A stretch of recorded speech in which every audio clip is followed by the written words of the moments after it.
দেখো বন্ধুরা, আমরা এই চ্যাপ্টারের শেষ অঙ্ক করতে চলেছি। আশা করি তোমরা মোটামুটি বুঝতে পেরেছো। যদি কেউ কোনো ভিডিও বুঝতে না পারো, অবশ্যই তোমরা রিমাইন্ড করে দেখো, আশা করি তোমরা বুঝতে পারবে। আর অবশ্যই তোমরা নিজেরা করতে পারবে। আমার এই ছবির সাথে সাথে আমার ছবির সাথে সাথে তোমরা মিলিয়ে মিলিয়ে করো, আশা করি তোমরা পারবে। ঠিক, তাহলে এই যে 6 সেন্টিমিটার বাহু বিশিষ্ট একটা সমবাহু ত্রিভুজ আঁকবো, তার সমান ক্ষেত্রফল বিশিষ্ট আমরা বর্গক্ষেত্র অঙ্কন করব। ঠিক, তাহলে আমরা কি করবো, জাস্ট একটা 6 সেন্টিমিটারের বাহু এঁকে নেবো। এটা সমবাহু ত্রিভুজ, একটা আঁকতেই হয়ে যাবে। 6 সেন্টিমিটার একটা আঁকলাম। দেখো তোমরা যদি এটা শিখে থাকো, তোমাদের ভালো লেগে থাকে, অবশ্যই আমাকে একটু চ্যানেলটা গ্রো আপ করার জন্য হেল্প করো। ঠিক, 6 সেন্টিমিটার আমরা একটা বাহু এঁকে নিলাম। এবার কি করব, নিচের ত্রিভুজটা এঁকে নেবো। তার জন্য আমরা একটু খাতার মাঝখানে নিচের দিকে যাব, যে কোনো মাপের আমরা একটা দাগ কেটে নেব। টেনে নিয়ে আমরা এই 6 সেন্টিমিটার বাহুর মাপটা উপর থেকে কম্পাসের মাধ্যমে, পেন্সিল কম্পাসের মাধ্যমে নিয়ে নেব।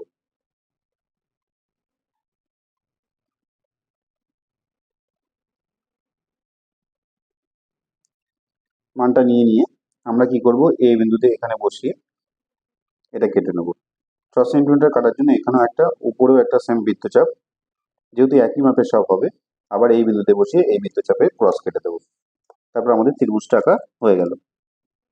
আমরা এই ছেদ বিন্দুগুলো আর এই শেষ বিন্দুগুলো যুক্ত করে দেবো।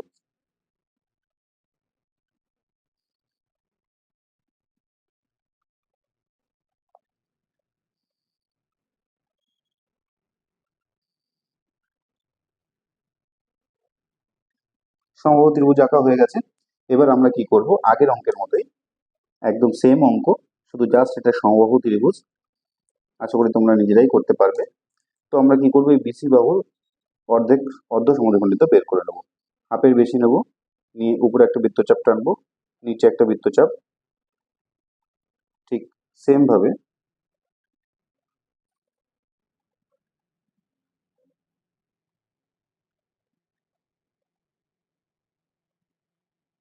উপরে একটা বৃত্তচাপ, নিচে একটা বৃত্তচাপ টেনে নেব। তারপরে কি করব, আমরা এটা জুড়ে দেবো।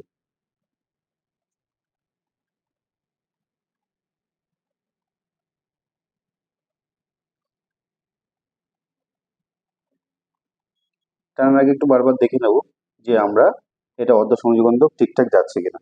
ঠিক, অর্ধ সমদ্বিখণ্ডক পেয়ে গেছি। এবার আমরা কি করব, এই বি কোণের সমান করে এর এখানে একান্তর কোণ এঁকে নেবো একটা, যাতে আমরা একটা সমান্তরাল রেখা টানতে পারি। কোণটা একটু বড় নিলেই ভালো, তাহলে আমাদের কম্পাস ছোট বড় করতে সমস্যা হবে না। বেশি ছোট নিলে কি আঁকতে অসুবিধা। তাহলে আমরা একটা কোণ এঁকে নেবো সমান কোণ করে। দেখো, এটা 60 হয়েছে বলে আমার আর কোনো মাপাভাবে কম্পাস সরানো লাগেনি, যা মাপ আছে একই সেম মাপে হয়ে যাবে। কারণ আমরা জানি সমবাহু ত্রিভুজে প্রত্যেকটা কোণ 60 ডিগ্রি হয়। ঠিক, এবার আমরা কি করব, এর মাধ্যমে একটা সমান্তরাল দাগ কেটে নেব।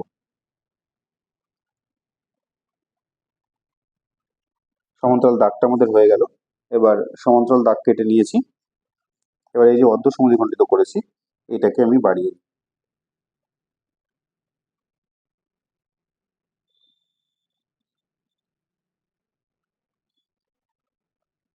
কারণ এটাই আমার আয়তক্ষেত্রের একটা বাহু। ঠিক, এবার আমরা কি করব, এই যে এখান থেকে অর্ধেক করেছি না, এর নাম দিয়ে দিই একটা বিসিডি। এই ডিসি এর মানটা নিয়ে নেব,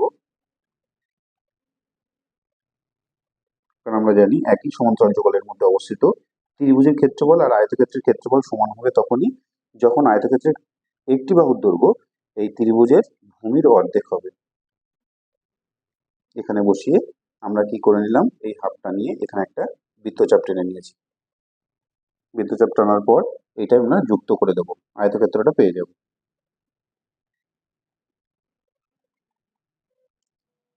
এবার দেখো এ বি সি, এখানে নাম দিয়ে দিলাম একটা, ই নাম দিয়ে দিলাম।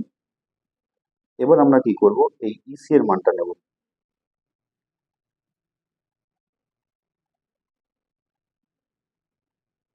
ইসি এর মানটা নিয়ে ই বিন্দুতে রেখে আমরা এখানে টেনে দেবো।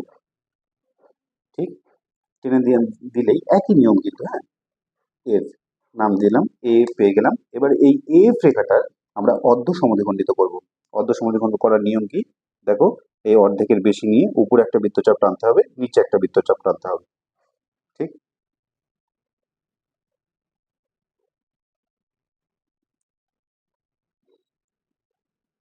আবার এই বিন্দুতে বসালাম, বসিয়ে উপরে একটা বৃত্তচাপ আঁকলাম, নিচে একটা বৃত্তচাপ আঁকলাম। যেখানে এই দুটো ক্রস করেছে এই ক্রস সেকশন আমরা যুক্ত করে দেবো, তাহলে আমরা অর্ধ সমদ্বিখণ্ডকটা পেয়ে যাব। বারবার দেখে নিতে হবে যে এটা মাঝখান দিয়ে যাচ্ছে কিনা। এই যে আমরা অর্ধ সমদ্বিখণ্ডক পেয়ে গেছি দাগটা, এই যে অর্ধেক পেয়ে গেছি। এবার এর নাম দিয়ে দিই একটা জি। এখানে এ জি আর জি এফ এটা কিন্তু সমান মাপ। যে কোনো একটা মাপ নিয়ে এ জি আর এফ দুটো সমান যাচ্ছে কিনা আমরা একটু দেখে নেবো, চেক করে নেবো, না হলে আমাদের ছবিটা ভুল হয়ে যেতে পারে। তাহলে আমরা কি করব, টেনে নিয়ে এখানে একটা অর্ধবৃত্ত টেনে নেবো। এই অর্ধবৃত্ত টেনে নিলাম। এবার দেখো, এই পাশে যে বিন্দুটা থাকে এটা আমরা এতক্ষণ যা করে এসেছি সবসময় ম্যাক্সিমাম এই পাশেই এসেছে। এই প্রথম দেখলাম এখানে এসেছে, তো এখানে আমরা 90 আঁকবো, এই বিন্দুতে 90 কে এটা যুক্ত করে দেবো। অথবা এইটা কিন্তু এই যে নিচের ইসি রেখাটা না, এটা কিন্তু 90 আছে, মানে এটা যেহেতু আয়তক্ষেত্রের আর একটা বাহু 90, তো আমি এর সমান্তরাল করে যদি ডাইরেক্টলি এঁকে দিই তাতে আমার কোনো সমস্যা হবে না। ঠিক আছে, এটা 90 হবে। তো এই রেখাটা ঠিকঠাক যাচ্ছে কিনা দেখে নিয়ে আমরা একদম এই উপরের বিন্দু অবধি যুক্ত করে দেবো। এই যে পেলাম এটাই কিন্তু এখন মধ্য সমানুপাতি। এর নাম দিই জি এইচ, দিয়েছিলাম নাম দিই, এই এইচ নামটা দিয়ে দিলাম। তাহলে এই ই এইচটাই কিন্তু আমাদের এখন সেই উপরে যে বড় ক্ষেত্রটা আঁকবো তার একটা বাহু। তাহলে এই এইচ এর মানটা নিয়ে নেব, এইচ এর মানটা নিয়ে ই বিন্দুতে বসিয়ে আমরা এপাশে টেনে নিতে পারি এ একটা, আবার ঠিক এখানে বসিয়ে এইটা টেনে নেবো, কারণ আমরা জানি বর্গক্ষেত্রের প্রত্যেকটা বাহুর দৈর্ঘ্য সমান। তাহলে আবার এই এইচ এ রেখে আমরা এখানে একটা ক্রস কেটে নিলাম। এবার আমরা যুক্ত করে দেবো।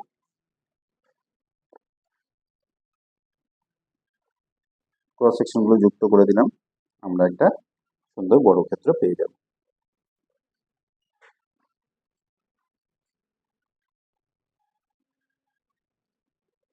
এই যে, তাহলে আমরা এখানে কি পেয়েছি, ত্রিভুজ এবিসি, সমবাহু ত্রিভুজ।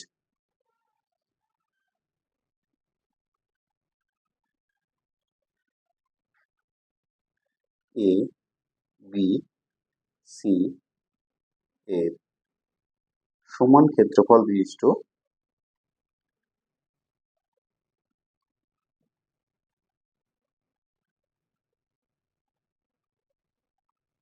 বর্গক্ষেত্র কি না এইচ ই আই জে। নাম উল্টোপাল্টা হলে কোনো সমস্যা নেই। ঠিক আছে, এই ছবিটা আমি আরেকবার বলে দিচ্ছি, আমাদের শেষ অঙ্ক। আশা করি তোমরা এটা বুঝতে পারবে আর বুঝে নিজেরাও করতে পারবে। প্রথমে আমরা কি করেছি, সমবাহু ত্রিভুজ টেনে নিয়েছি। এই যে প্রথমে বিসি এর মানটা নিয়ে একই মাপটা রেখে উপরেও একটা টেনেছি, নিচেও একটা টেনেছি। ঠিক, তারপরে এই ভূমিটাকে অর্ধ সমদ্বিখণ্ডিত করেছি, এখানে রেখে এই ক্রস টেনেছি, নিচেও একটা ক্রস বৃত্তচাপ টেনেছি, বি বিন্দুতে রেখে সেম প্রসেসে আমরা এই অর্ধ সমদ্বিখণ্ডকটা টেনেছি। অর্ধ সমদ্বিখণ্ডক টানার পর কি করেছি, এই বি কোণের সমান করে এই কোণ এখানে একে নিয়েছি, এটাই একান্তর কোণ। তার জন্য এই একান্তর কোণ দিয়ে আমরা দাগটা টেনে দিলে আমরা কি পাবো, একটা সমান্তরাল রেখা পাবো। সমান্তরাল রেখাটা পেয়ে গেছি। এই সমান্তরাল রেখার পর এখানে যে এই অর্ধেক বাহু ছিল তার মান নিয়ে এই বিন্দুতে বসে ই কেটে দিয়েছি, ইসি যুক্ত করে দিয়েছি। তাহলে একটা আয়তক্ষেত্র পেয়ে গেছি। এই যে আয়তক্ষেত্রটা আমরা পেয়েছি, এই আয়তক্ষেত্রটা কিন্তু এই ত্রিভুজটার এই ত্রিভুজটার ক্ষেত্রফলের সমান। এবার এই আয়তক্ষেত্রের সমান ক্ষেত্রফল বিশিষ্ট বর্গক্ষেত্র এখানে অঙ্কন করব। এই যে যে বর্গক্ষেত্রটা পেয়েছি, এটা কি প্রসেসে করব আমরা দেখব। দেখো, এই যে ইসি এর মানটা নিয়ে ই বিন্দুতে রেখে এই আই কেটে নিয়েছি। তারপরে এ আই যে পেয়েছি, সরি, এই যে ইসি এর মাপ ই দিয়ে এফ পর্যন্ত গেছে।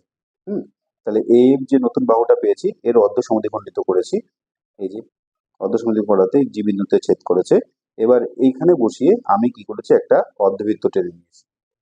তারপরে আমার এই পাশেই যে বিন্দুটা থাকতো সবসময় ম্যাক্সিমাম এই পাশেই হতো, তো এবার এ পাশে হয়েছে, যেহেতু আয়তক্ষেত্রের বাহুটা ছোট, এই প্রস্থটা ছোট, তার জন্য এই পাশে হয়েছে। তো এখানে 90 আঁকার নিয়ম ছিল, কিন্তু যেহেতু নিচের দাগটা সমান হয়, এর সমান্তরাল করে আমি যদি টিকিট টেনে দিই সমান করে, তাহলে সেটা 90 হবে। তার জন্য আলাদা করে এখানে 90 না আঁকলেও চলবে। তো আমরা টেনে দিয়েছি, মধ্য সমানুপাতি পেয়ে গেছি ইএইচ, এই ইএইচ এ সমান করে এই টেনে দিলাম, এখানে বসে আবার ক্রস টানলাম, এই বিন্দুতে রেখে এখানে ক্রস টানলাম, একটা বর্গক্ষেত্র পেয়ে গেছি। এই ত্রিভুজের সমান ক্ষেত্রফল বিশিষ্ট এই যে একটা বর্গক্ষেত্র পেয়ে গেছি। আশা করি তোমরা বুঝতে পেরেছো সবাই। সবাইকে অসংখ্য ধন্যবাদ এই ভিডিওগুলো দেখার জন্য। Thank you.